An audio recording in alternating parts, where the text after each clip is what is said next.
प्रिय विद्यार्थियों, मैं Prakash Chandra Bairwa, assistant professor in ABST, government PG college Dausa.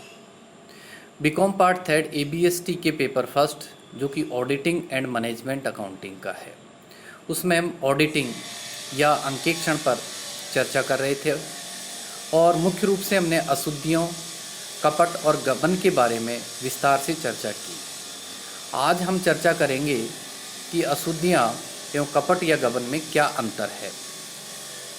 तो मोटे तौर पर हम देखें तो अशुद्धियाँ जानबूझकर नहीं की जाती है, अनजाने में हो जाती है। अशुद्धि करने वाले का कोई इरादा नहीं होता है, जबकि कपट या गबन को जानबूझकर किया जाता है। कपट और गबन करने वाला सोच समझ करके करता है, इरादा उसका कपट या गबन करने का होता है। तो हम इनमें अंतर देखें, अशुद्धियों, कपट और गबन में क्या अंतर है। अशुद्धियाँ एवं कपटपूर्ण व्यवहार एक दूसरे से पृथक हैं। यदि इनमें कोई समानता है तो वो केवल इतनी सी है कि दोनों की ही विद्यमानता संस्था के लाभ हानि विवरण व चिट्ठे के सही एवं उचित स्वरूप को छिपा लेती है। इन दोनों में जो प्रमुख अंतर है वो निम्नलिखित है। पहला अंतर हम कर सकते हैं ज्ञान के आधार पर, कि अशुद्धियाँ करने वाले को उनका कोई ज्ञान नहीं होता है, वरना वह अशुद्धियाँ करेगा ही नहीं। जबकि गबन करने वाला ये जानता है कि वो गबन कर रहा है। दूसरा, इरादा।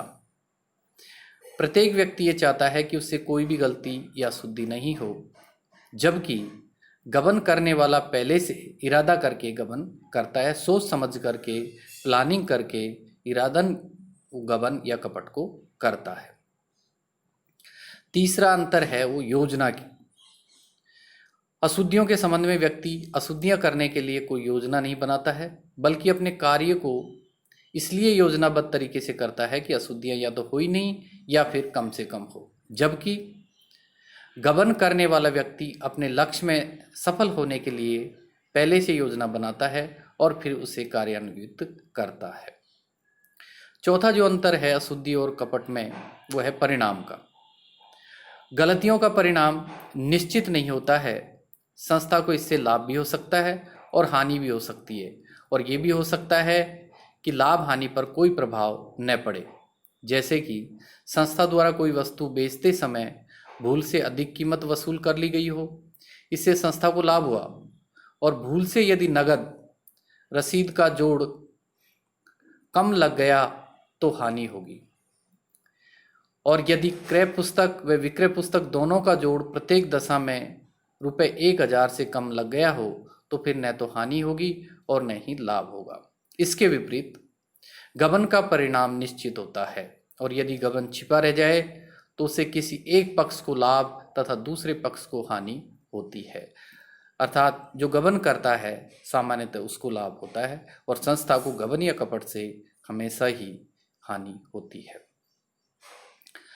अब बात करें हम अपराध की गहनता। पांचवा अंतर है जो अपराध की गहनता। तो हम कह सकते हैं कि मनुष्य दोषशील है, अतः गलती होना कोई अपराध नहीं है। गलती हो जाती है क्योंकि गलती जानबूझकर नहीं की जाती है, अनजाने में हो जाती है। और यदि गलती उचित सावधानी और चतुराई के बावजूद हुई है तो कर्ता को इसके लिए क्षमा कर दिया जाता है। लेकिन गबन का अपराध जानबूझकर किया जाता है और उसके लिए गबन करने वाले या कपट करने वाले को क्षमा नहीं किया जाता है और क्षमा नहीं करना चाहिए। छठा जो अंतर है वो कारण के आधार पर। अशुद्धियां प्राय सावधानी न बरतने के कारण होती हैं, जबकि गबन बिना सावधानी के किया ही नहीं जा सकता है। बहुत सावधानी से, बहुत चतुराई से, बहुत योजना के तहत गबन किया जाता है। और सातवां अंतर है वो है खोज के आधार पर। अशुद्धियों को खोज निकालना आसान होता है। आसान इसलिए होता है क्योंकि अशुद्धियाँ अनजाने में होती है, कोई प्लान के तहत, कोई योजना के तहत नहीं की जाती हैं, इसलिए आसानी से पकड़ में आ जाती हैं। इनमें से अधिकतर तो नैतिक जांच द्वारा पकड़ में आ जाती हैं, जबकि गबन को ढूंढ निकालना बहुत कठिन होता है, क्योंकि गबन करने वाला अत्यधिक सतर्क होकर उसे छिपाने की निरंतर कोशिश करता रहता है। इस प्रकार हम अशुद्धियाँ और कपट व गबन में अंतर कर सकते हैं। अशुद्धियों गबन को ढूंढ निकालने के संबंध में अंकेक्षक की क्या स्थिति है। अंकेक्षक जब अपना कार्य करता है तो अशुद्धियों और गबन को ढूंढ निकालता है या नहीं निकाल पाता है, तो फिर उसकी स्थिति क्या होगी, इस संबंध में हम चर्चा करेंगे। कुछ अशुद्धियाँ ऐसी होती है जिनके कारण तलपट के जमा एवं नाम के जोड़ में अंतर आ जाता है, और कुछ अशुद्धियाँ ऐसी होती हैं जिनके होते हुए भी तलपट के जमा एवं नाम पक्ष का जोड़ मिल जाता है।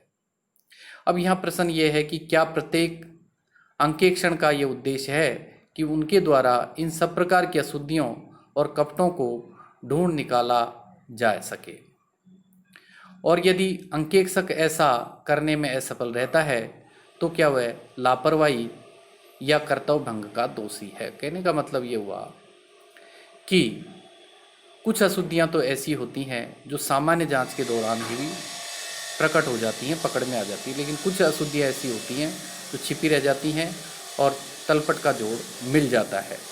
कुछ कपट या गबन ऐसे होते हैं जो बहुत योजना और प्लान के तहत किए जाते हैं, जो आसानी से पकड़ में नहीं आते हैं, और कुछ गबन प्रकट भी हो जाते हैं अंकेक्षण के दौरान। अब यदि कुछ अशुद्धियाँ या गबन ऐसे हैं जो अंकेक्षण कार्य के बाद भी छिपे रह जाते हैं या पकड़ में नहीं आते हैं, तो फिर अंकेक्षक की क्या स्थिति होगी। क्या उसे कर्तव्य भंग का या लापरवाही का दोषी माना जाएगा। तो यह स्थिति यह है कि यदि किसी लेखापाल को अशुद्धियाँ और कपटों को ढूंढने के लिए ही नियुक्त किया गया है, जैसा कि अनुसंधान में होता है, तो इस संबंध में उसका दायित्व विस्तृत हो जाता है। वह अपने कार्य में विशेष सावधानी एवं चतुराई से कार्य करेगा। वह पग पग पर संदेहशील एवं चौकन्ना होकर कार्य करेगा। उसकी सावधानी एवं चतुराई से अशुद्धियाँ एवं गबन के अधिकतम मामले पकड़ में आ जाएंगे। लेकिन कोई बहुत ही चतुराई एवं सुनियोजित ढंग से संस्था के उच्च पदों पर आसीन कर्मचारियों द्वारा कोई गबन या कपट किया जाता है, जिसे अंकेक्षक ढूंढ निकालने में असमर्थ रहता है, तो उसके लिए उसे दोषी नहीं ठहराया जा सकता है। वही स्थिति अंकेक्षक की है। अंकेक्षक कार्य अपने हाथ में लेने का तात्पर्य ये कदापि नहीं होता है कि अंकेक्षक ने अशुद्धियों एवं गबन के संबंध में संस्था का बीमा कर लिया है। न वह इस बात की गारंटी देता है कि वो प्रत्येक अशुद्धि एवं गबन को ढूंढ निकालेगा। ऐसी परिस्थिति में उससे केवल इतनी ही अपेक्षा की जाती है कि वह अपना कार्य उतनी सावधानी एवं चतुराई से करे जिस सावधानी व चतुराई वैसी ही परिस्थिति में उसी पेशे के एक औसत व्यक्ति द्वारा वह कार्य किया जाता। कहने का मतलब निष्कर्ष ये है कि अंकेक्षक को अपना कार्य बहुत ही सावधानी और चतुराई से करना चाहिए। उसमें लापरवाही की कोई गुंजाइश नहीं रहनी चाहिए। इस प्रकार निष्कर्ष के रूप में ये कहा जा सकता है कि एक अंकेक्षक को हमेशा ही अपना कार्य चौकन्ना होकर उचित सावधानी और चतुराई से करना चाहिए। तो ये आज के लिए इतना। धन्यवाद सभी का।